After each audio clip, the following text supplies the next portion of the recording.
Reflex agent, and I actually have an example of it running pulled up right here. So up here at the top, you can see the initial board state.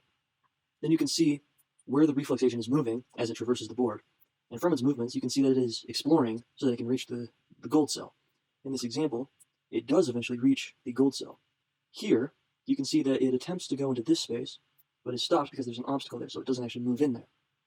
Then when traveling to the next unexplored cell, it can tell that the glitter is true, so it knows the gold is adjacent to this cell right here. So then what it'll do is check all the adjacent cells that it has not been in yet, and then that is how it ends up in the gold state. Here is a run where the reflex agent manages to get to the gold cell out of pure luck and risk-taking.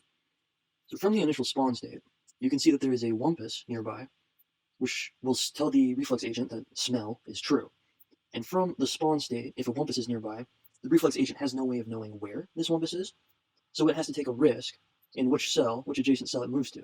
And you can see it happens to pick this empty cell here. That empty cell happens to be next to a pit. The reflex agent doesn't want to just fail, so it goes back to the cell it just came from, which it knew was safe, in search of a safer path, which happens to be by the Wumpus. Normally this would loop infinitely, but the reflex agent becomes more desperate. Once it gets desperate enough, it decides it's just going to move somewhere, and it happens to get lucky and move to an empty cell instead of going into this pit here. And it keeps exploring unexplored cells until eventually it reaches this cell here, where then glitter is true again. All right, this is Project 2, Brooks, Nathaniel, and Christoph for the AI class. Here I am going to show off the FOL AI agent. It might not be, I'm going to run it. Let's see if we get a good board, but I'm going to show you the steps. I kind of have a debug, so it prints exactly what it's seeing. All right, so first you can see it starts here, and it starts by adding simple facts into the environment.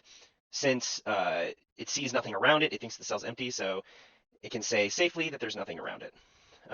See, no complex facts yet. The complex facts are the facts that are grouped by ORs, something that you can't quite settle. Right here is the order of cells. This is actually how I determine what cell to move to next. There's a score here, and this score is determined by what I know is in the cell, right? So they're all pretty much the same number because I know that they're all safe, and also that they're the same distance away. Distance is also a part of that number. So we just pick the first one, and we move there, and then we repeat. We add simple facts. So we moved into a cell you can see that is empty, but has a pit nearby. Awesome. So then if we look at our simple facts, we should see nothing change, but we'll see this new complex fact that there has to be a pit either in the cell below, the cell over here, or the cell here. Obviously, we know that there's no pit in the cell right next to it right here. That's 2, 0, because we can look here that there is no pit at 2, 0. You can see that right there. So later on, we'll see if I can infer the fact that there is no pit there.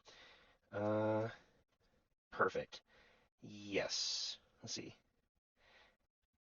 So I get here, and I realize there's a breeze here. So you can see I'm adding some more things. There's now 2 complex lists here. And the reason why I haven't taken away or inferred that pit is because I haven't yet explored this cell right here.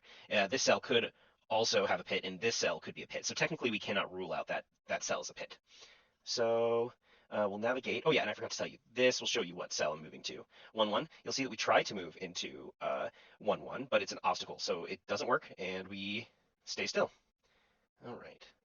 And we'll see this keeps going, and eventually, oh, I accidentally run into the pit. Now, if you look at this, this is actually an impossible puzzle to solve. There's a wall right there. So I'm going to roll it again, just one more time. Hopefully it doesn't make the video too long. You can see we start here. There's a smell, so we know that there's a Wumpus around us. But we know in the current cell, since it's safe, there's none of these. We move north, just because since there's a smell, you kind of just move in a random direction. You really can't tell which way the Wumpus is. And it's safe, but I feel a breeze. And at this point, it's also 100% random. Like, I feel breeze. It could be from any side. So I pick another random direction. Oh, and I happen to run into a pit. So hopefully you can see from this that the FOL agent is working. I'm going to pause the video and find an example of where the inference happens. All right, I found one. So as you can see here in this state, the inference engine inferred that there is in fact a Wumpus right here. And it did it by reducing this statement right here. So you can see that my reductions work. Sadly, this one threads the needle. It goes from the start position here all the way down to this spot here. And it can tell that there's a glitter nearby. So it tries to find the spot that has a gold, but it has a 50-50 shot here, either the gold or the pit, and it chose the pit.